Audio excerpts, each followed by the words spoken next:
সুভাষ,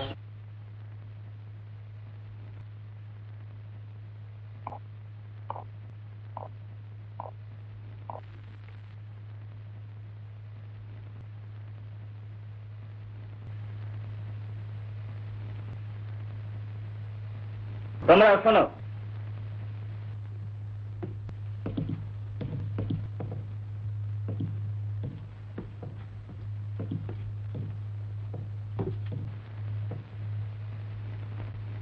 তোমরা স্বদেশী গান জানো? জানি স্যার।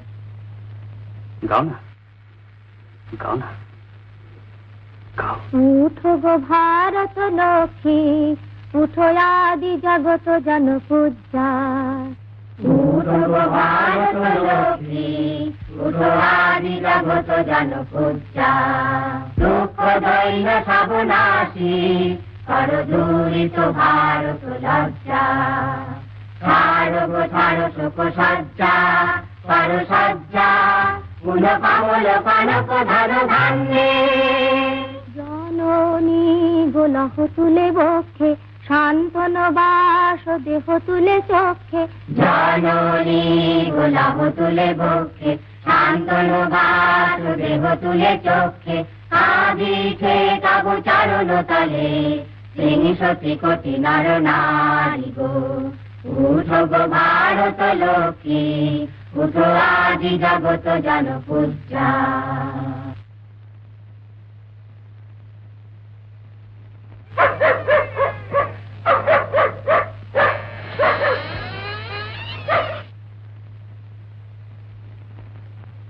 क्या मांगता?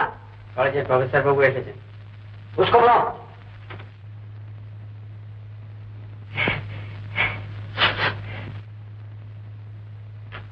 Good morning, sir.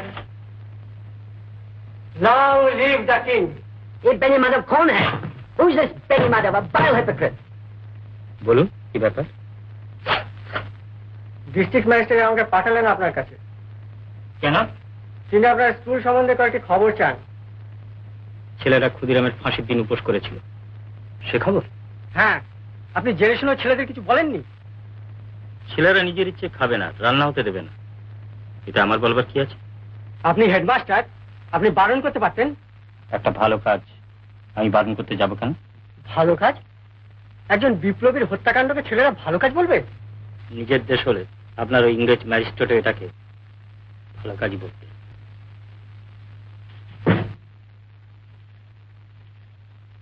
ম্যাজিস্ট্রেট সাহেব এই চিঠিটা আপনাকে দিয়েছেন।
সুভাষ,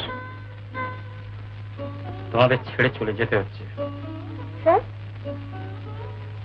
আমাকে কৃষ্ণনগর কলেজিয়েট স্কুলে বদলি করে দিল। আপনি আপনি আমাদের ছেড়ে চলে যাবেন স্যার? এ হতে পারে না, আমরা আপনাকে যেতে দেব না। সুভাষ, আমার বদলির চাকরি, যেখানে বদলি করবে সেখানে হাসি মুখে কাজ করতে হবে। জীবন তো কাজ করার জন্যই। Subhash, Subhash, every life is a mission, a duty. Duty.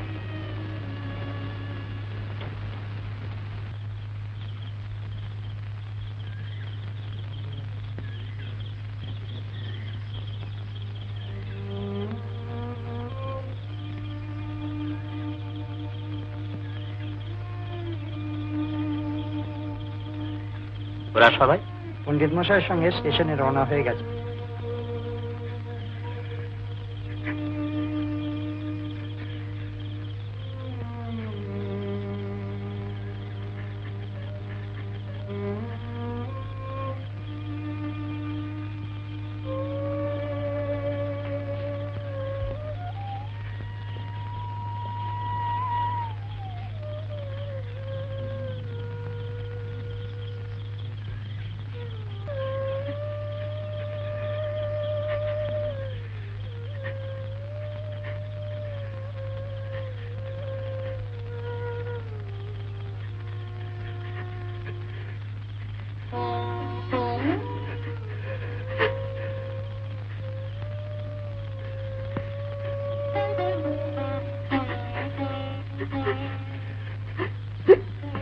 Subhash, আমাকে এবার যেতে হবে যে।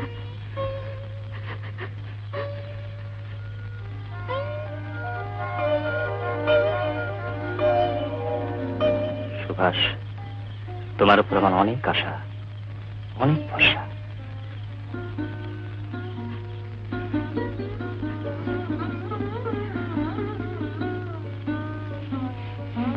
প্রার্থনা করি তোমরা সবাই বড় হও।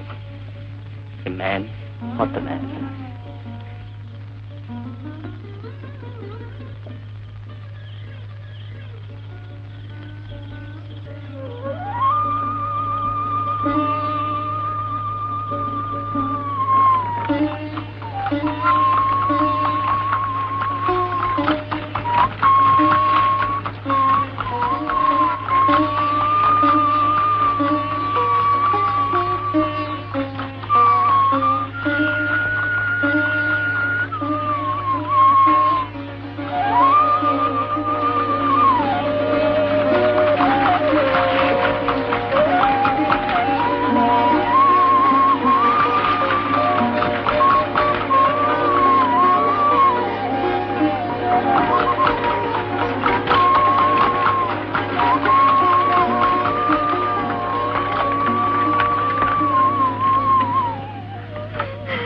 Subhash,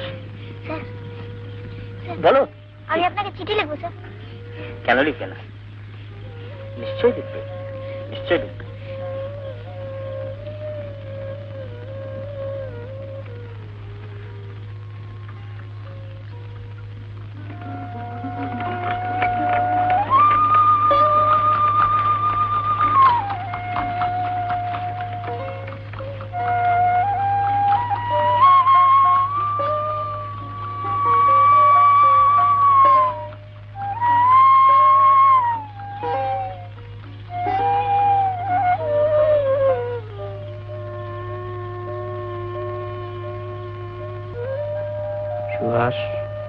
Every life is a mission, a duty, duty, duty.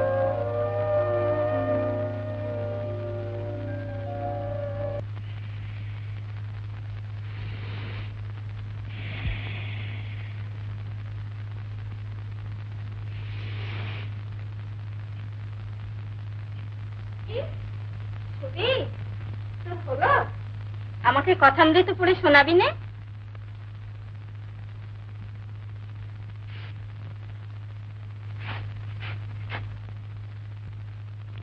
আবার কি? রামদাস বাবাজি বলেছেন রোজ সকালে উঠে মা বাবাকে প্রণাম করবে। উমা, তুই কি আজকাল সাধু সন্ন্যাসীদের কাছে যাস নাকি? ওদের কাছ থেকে অনেক ভালো ভালো উপদেশ শোনা যায় মা। রামদাস বাবাজি বলেছেন মানুষ হতে হলে প্রথমেই দরকার ব্রহ্মচর্য, চরিত্র গঠন। স্বামী বিবেকানন্দ এই কথা বলেন, চাই লৌহ দৃঢ় মাংসপেশী, ইস্পাত কঠিন স্নায়ু, বজ্র ভীষণ মনোবল। আচ্ছা, তুই যে কাল সেই ভদ্রলোকের মৃতদেহ সৎকার করে এলি, তোর ভয় করলো না? ভয় করবে কেন? ভদ্রলোক যে বসন্ত রোগে মারা গেছে। তাতে কি হয়েছে? তোর সব কাজই প্রথমেই এগিয়ে যাবার কি দরকার? আরো তো কত লোক সেখানে ছিল। থাকলে কি হবে? কেউ এক পাও এগোয়নি। তুমি ভাবো মা, একটা লোক সকালে মারা গেছে, বিকেল পর্যন্ত তার সৎকার হয়নি। ভদ্রলোকের স্ত্রী হাউ হাউ করে কাঁদছে, ছুটে ছুটে সবার পায়ে ধরছে, আর লোকগুলো কোনো সাহায্য না করে জটলা করছে। মা, এরকম ঘটনা যদি আমাদের বাড়ি হতো। আমি তো বলিনি তুই অন্যায় করেছিস।